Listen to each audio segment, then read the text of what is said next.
ద్వాదశ జ్యోతిర్లింగాలు అంటే ఏమిటి, అవి ఎక్కడ ఉన్నాయి, ఈ వీడియోలో చూద్దాము. అసలు జ్యోతిర్లింగం అంటే ఏమిటి? జ్యోతి రూపంలో పరమశివుడు స్వయంగా ప్రతిష్ఠించిన లింగాలను జ్యోతిర్లింగాలు అంటారు. ఈ 12 క్షేత్రాలు భారతదేశంలో అత్యంత పవిత్రమైన శైవ పుణ్యక్షేత్రాలు. ఇవి ఎక్కడ ఉన్నాయి చూద్దాము. వీటిలో మొదటిది సోమనాథ్ ఆలయము. ఇదే సోమనాథ్ ఆలయం అండి. అయితే దీనికి పురాణ కథ ఏమిటంటే, చంద్రుడు దక్షుడి శాపం వల్ల కాంతిని కోల్పోతాడు. అప్పుడు శివుడిని ఘనంగా ఆరాధించగా శాప విమోచనం పొందుతాడు. అందుకే సోమనాథ అని ఈ ఆలయానికి పేరు. ఈ సోమనాథ్ ఆలయాన్ని భక్తులు పరమ భక్తితో సందర్శిస్తారు. రెండవది మల్లికార్జున ఆలయము. ఇది శ్రీశైలంలో ఉంది. మల్లికార్జున ఆలయం కథ ఏమిటంటే, కుమారస్వామి కోపంతో కైలాసం విడిచిపెట్టగా శివపార్వతులు అతన్ని చూడ్డానికి శ్రీశైలం వస్తారు. అక్కడే జ్యోతిర్లింగంగా స్థిరపడతారు. మల్లిక అనగా పార్వతి, అర్జున అనగా శివుడు. ఇద్దరి నేము కలిపి మల్లికార్జున స్వామి ఆలయం అని పిలుస్తారు.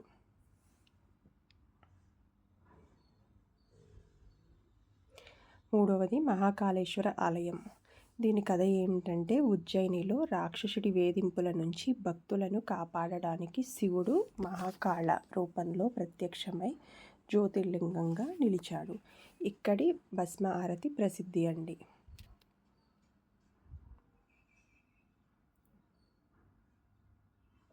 తరువాతి ఆలయము ఓంకారేశ్వర్ ఆలయము.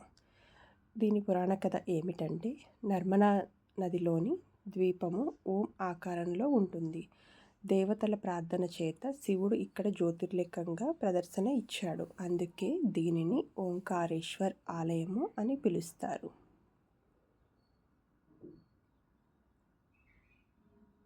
తరువాత ఆలయము కేదారేశ్వర్. కేదార్నాథ్ ఆలయము అని అంటారు. ఇక్కడ పురాణ కథ ఏంటంటే, కురుక్షేత్ర యుద్ధం తర్వాత పాండవులు పాప విమోచనం కోసం శివుణ్ణి ప్రార్థిస్తారు. అప్పుడు శివుడు ఎద్దు రూపంలో దాగి తర్వాత కేదార్లో జ్యోతిర్లింగంగా ప్రత్యక్షమవుతాడు. మంచుతో కప్పబడి ఈ గుడి చాలా అందంగా ఉంటుంది. తర్వాతి జ్యోతిర్లింగం అండి భీమశంకర్ ఆలయము. ఇక్కడ పురాణ కథ ఏమిటంటే, భీముడు అనే రాక్షసుడు భక్తులను వేధించగా శివుడు ప్రత్యక్షమై అతన్ని సంహరించాడు. ఆ తర్వాత ఇక్కడే జ్యోతిర్లింగంగా స్థిరపడ్డాడు. ఇదే భీమశంకర్ ఆలయము చరిత్ర. తరువాత క్షేత్రము కాశీ క్షేత్రం అండి. దీనినే మనం వారణాసి అని కూడా పిలుస్తాము. కాశీ విశ్వనాథ ఆలయం కథ ఏమిటంటే, కాశీ నగరము శివునికి అత్యంత ప్రియమైన స్థలము. ఇక్కడ శివుడు విశ్వనాథుడుగా భక్తులకు మోక్షం ప్రసాదించాడని నమ్మకము. ఇక్కడే అనేక ఘాట్స్ ఉంటాయి, మణికర్ణిక ఘాట్స్. ఇవి మనం రెగ్యులర్గా చూస్తూ ఉంటాము. నెక్స్ట్ వచ్చేసి త్రయంబకేశ్వర ఆలయం అండి. త్రయంబకేశ్వరం ఆలయం కథ ఏమిటంటే, గోదావరి నది ఉద్భవ స్థలంగా ప్రసిద్ధి. అంటే గోదావరి ఇక్కడే పుట్టినది. గౌతమ మహర్షి ప్రార్థనతో శివుడు ఇక్కడ జ్యోతిర్లింగంగా ప్రదర్శన ఇచ్చాడు. రాహుకేతువులకి సంబంధించి పూజలు కూడా ఇక్కడ బాగా చేస్తారండి, అవి ప్రసిద్ధి ఇక్కడ. తరువాత ఆలయము వైద్యనాథ్ ఆలయము. ఇక్కడ కథ ఏమిటంటే, రాక్షస రాజు అయినటువంటి రావణుడు శివుడిని లంకకు తీసుకెళ్లాలనగా దేవతలు యుక్తితో లింగం ఇక్కడే స్థిరపరిచారు. ఇక్కడ శివుడు వైద్యనాథుడుగా ప్రసిద్ధి చెందాడు.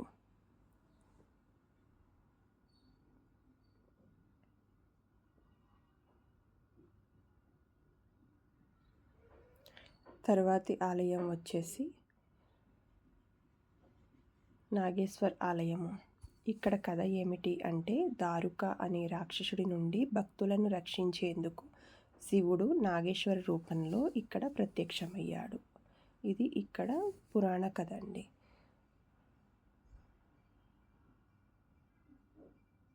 తర్వాత ఆలయము రామేశ్వర్.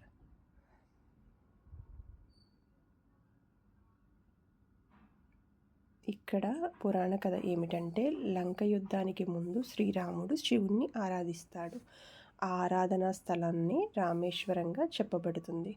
సో ఇక్కడ ఏమిటి అంటే శివుడు శ్రీరాముడి చేత ఆరాధింపబడ్డాడు.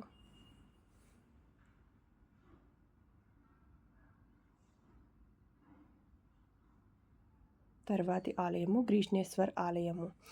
ఇక్కడ కథ ఏమిటంటే గూష్మ అనే భక్తురాలి భక్తికి మెచ్చి శివుడు ఇక్కడ జ్యోతిర్లింగంగా ప్రత్యక్షమయ్యాడు.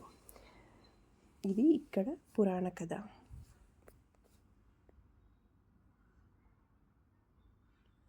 Thank you so much for watching. Please subscribe my channel. Thank you.